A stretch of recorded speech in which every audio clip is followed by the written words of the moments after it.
முதல் வாசகம். திருத்தூதர் பவுல் கொரிந்தியருக்கு எழுதிய 2ஆம் திருமுகத்திலிருந்து வாசகம். சகோதர சகோதரிகளே, கடவுளின் மாட்சி ஆகிய செல்வத்தை மண்பாண்டங்கள் போன்ற நாங்கள் கொண்டிருக்கிறோம். இந்த ஈடு இணையற்ற வல்லமை எங்களிடமிருந்து வரவில்லை.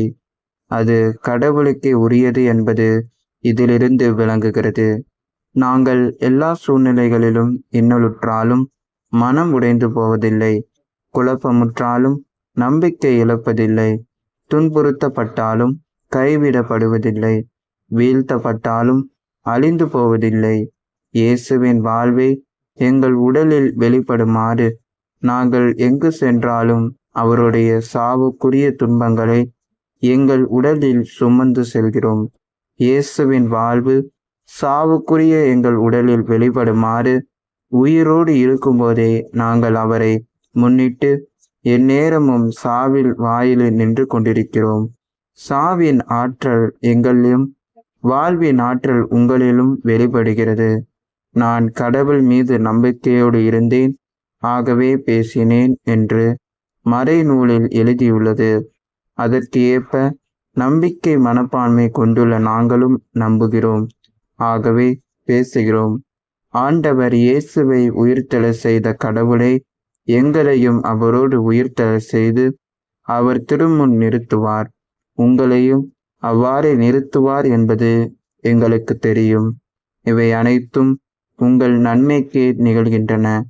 இறை அருள் பெறுவோரின் தொகை பெருக பெருக அவர் கடவுளுக்கு செலுத்தும் நன்றியும் பெருகும். இதனால் கடவுள் போற்றி புகழப்படுவார்.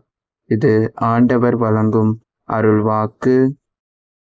மத்தேயு எழுதிய தூய நற்செய்தியிலிருந்து வாசகம்.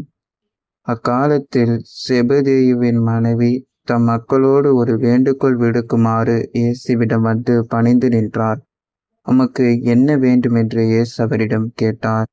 அவர், நீர் ஆட்சி புரியும் போது என் மக்களாக இவர்கள் இருவருள் ஒருவன் உமது அரியணையின் வலப்புறமும் இன்னொருவன் இடப்புறமும் அமரச் செய்யும் என்று வேண்டினார்.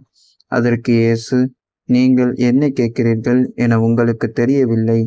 நான் குடிக்கப் போகும் துன்ப கிண்ணத்தில் உங்களால் குடிக்க இயலுமா என்று கேட்டார். அவர்கள், எங்களால் இயலும் என்றார்கள்.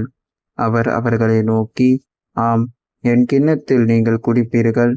ஆனால் என் வலப்புறத்திலும் இடப்புறத்திலும் அமரும்படி அருள்வதோ எனது செயல் அல்ல, மாறாக அவ்விடங்களை என் தந்தை யாருக்கு ஏற்பாடு செய்திருக்கிறாரோ அவர்களுக்கே அவை அருளப்படும் என்றார்.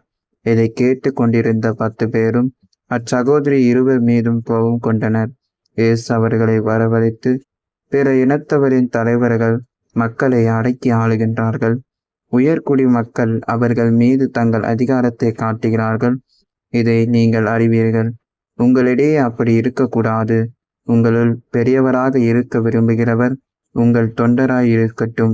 உங்களுள் முதன்மையானவராக இருக்க விரும்புகிறவர் உங்களுக்கு பணியாளராக இருக்கட்டும்.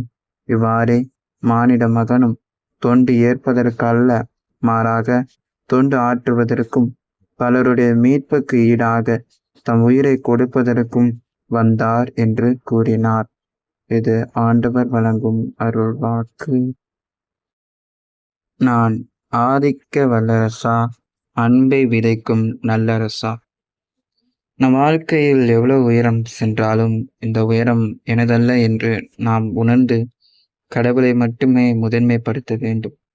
குடும்பத்தில் தொடங்கி வாழ்வின் அனைத்து தளங்களிலும் பிறரோடு ஒப்பிட்டு பார்த்து யார் பெரியவர் என்ற போட்டியில் நம்மை உயர்த்தி காட்ட பல வேளைகளில் ஆசைப்படுகிறோம். திருத்தூதர் புனித யாக்கோபு நினைவை கொண்டாடும் இந்நாளில் சகோதரர்களான யாக்கோபு மற்றும் யோவான் வழியாக இயேசுவின் சீடர்கள் எப்படிப்பட்ட மனநிலையில் வளர வேண்டும் என கற்பிக்கிறார்.